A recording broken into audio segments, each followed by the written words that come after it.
আজকের এই দৃশ্যটা সত্যিই আমার মন ছুঁয়ে গেল। কালী পুজোর মণ্ডপে আমি দেখলাম এক পণ্ডিত, কিন্তু তার বয়স মাত্র ১৩ বছর। একটা ছোট্ট ছেলে যেভাবে ভক্তি ভরে নিষ্ঠা ভরে মা কালীর পুজো করছিল, তা দেখে আমি সত্যিই স্তব্ধ হয়ে গেলাম।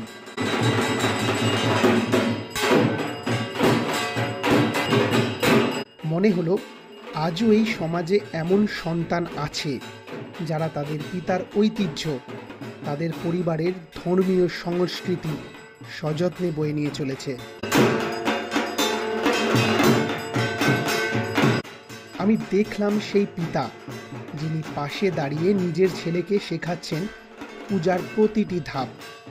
তার চোখে যেন এক অদ্ভুত গর্ব, এক গভীর তৃপ্তি। যে বয়সে আজকের বাচ্চারা মোবাইল, ভিডিও গেমস, রিলস এই সবের মধ্যে ডুবে থাকে, সেই বয়সে এই ছেলে মা কালীর পুজো করছে, মন্ত্রোচ্চারণ করছে একদম নিষ্ঠা ভরে। এই দৃশ্যটা সত্যিই বিরল, খুবই বিরল। আজকাল আমরা যে সমাজে বাস করি, সেখানে কজন পিতা নিজের সন্তানকে এমনভাবে গড়ে তুলতে পারেন?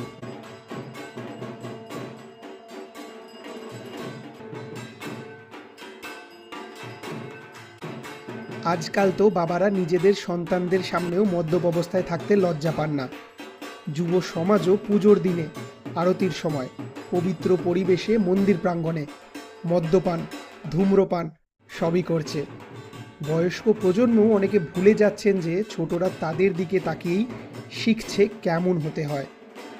তাই এই দৃশ্যটা আমাকে শুধু অবাক করেনি, আমাকে ভাবিয়েছে আমরা কি সত্যি আমাদের সন্তানদের সেই শিক্ষা দিতে পারছি যা একদিন আমাদের পূর্বপুরুষেরা দিয়েছিলেন আমাদের পিতামাতাকে।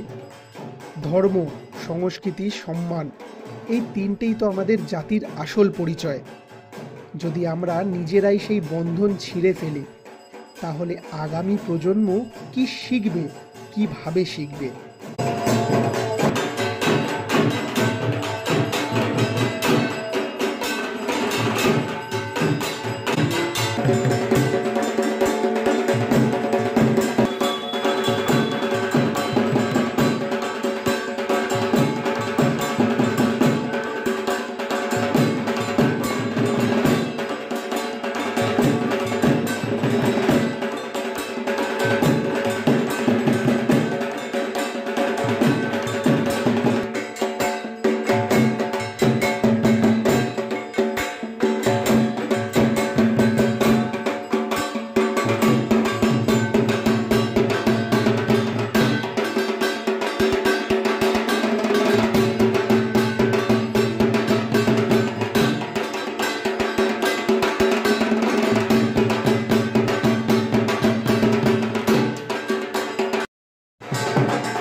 এই ছোট্ট পূজারীর মুখে যখন মন্ত্রোচ্চারণ শুনছিলাম, মনে হচ্ছিল এ যেন এক নতুন আশার আলো, একটা প্রমাণ যে সব কিছু শেষ হয়ে যায়নি।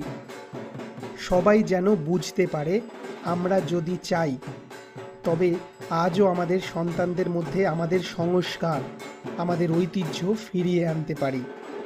ধন্যবাদ সেই পিতাকে, ধন্যবাদ এই ছোট্ট পূজারীকে, যারা আমাদের আবার মনে করিয়ে দিলেন সংস্কৃতি কখনো হারায় না যদি কেউ তা হৃদয়ে ধারণ করে।